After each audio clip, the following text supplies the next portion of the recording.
Well, good morning. It's Monday, and on Monday here we're going to discuss Revelation 17. We're almost there. 17, 1 through,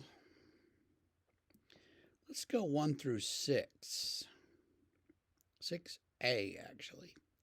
Okay, so here we go.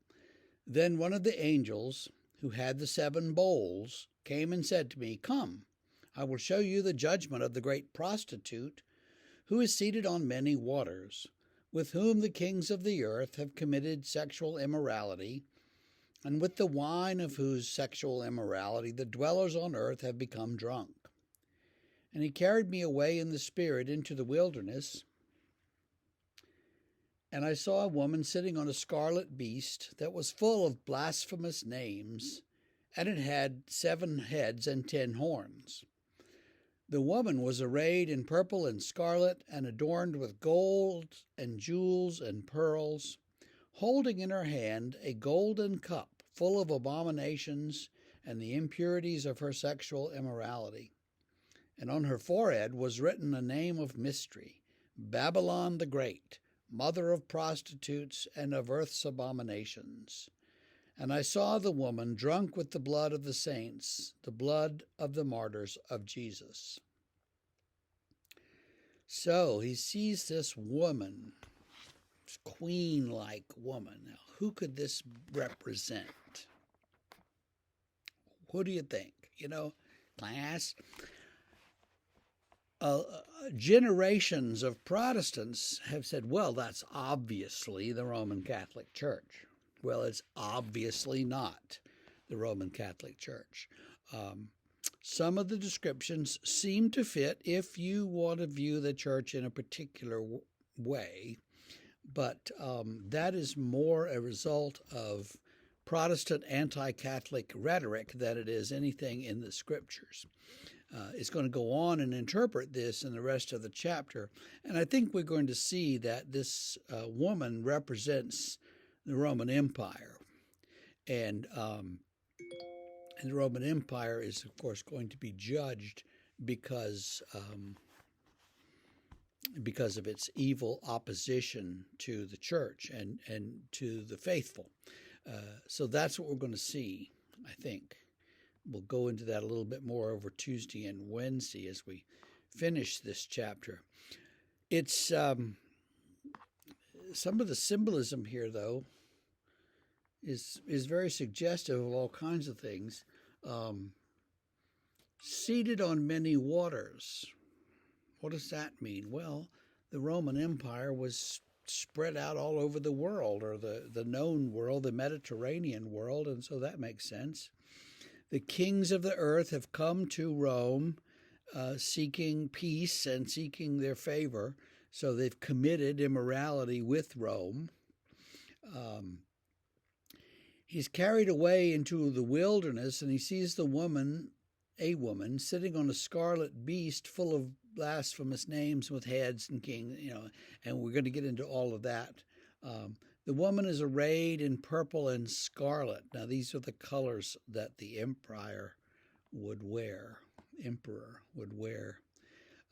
adorned with gold and jewels, and holding in her hand a cup full of her immoralities. And on her forehead was written a name of mystery, Babylon the Great. Well, that we know that means Rome, mother of prostitutes and of earth's abominations. So this is Rome, the center of all evil in this seer's visions. And this woman is drunk with the blood of the saints, the martyrs of Jesus. And that was certainly ancient Rome. They made sport of killing Christians in this period and for another century or two, until some guy, and I can't remember who he was, I don't think he was an emperor, but he was just some guy that stood up and said, no, enough of this. And they stopped, just like literally that day. They said, okay, we're not going to kill any more people in the Colosseum. That's wrong. So, it's a weird juncture in history. But so all of this stuff points, I think, to the empire, not to the church. Though let's be honest, and let's look at our history, and we see that the church, in about the middle of the 4th century under Constantine, is legalized and made suddenly something that you want to be a part of if you're a Roman. And so, kind of in a flash, overnight, really, it was over the course of a couple of decades, the church becomes very, very popular and then becomes entwined with the fading power of the Roman Empire. So just when the empire's fading out, the church arises as really the next great political power and remains that way for about, I don't know, 5 or 6 centuries at least. So that's all to come, and that's all in church history. That's down the road, but we can look at this as kind of pointing to some of that stuff too. Well, so what does this say for you today in February with your faith? I think it says that that God is going to judge evil governments, and including, frankly, our own government for the things that it does that it shouldn't.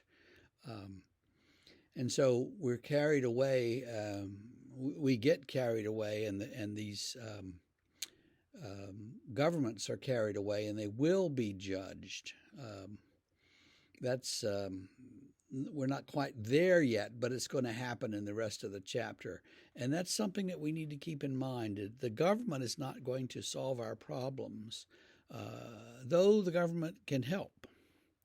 And we need to have some serious talks about the role of government in society and the role of the government for the Christian. But that's probably beyond the scope of a Bible study. So I don't know how we'll do that, but we may get to some of that as we go along here in these last few chapters, because that is one of the themes of this book, that government is or can be a force for evil, and we don't like that and don't want that. So for today, keep the faith, cling to Jesus, and have a great day.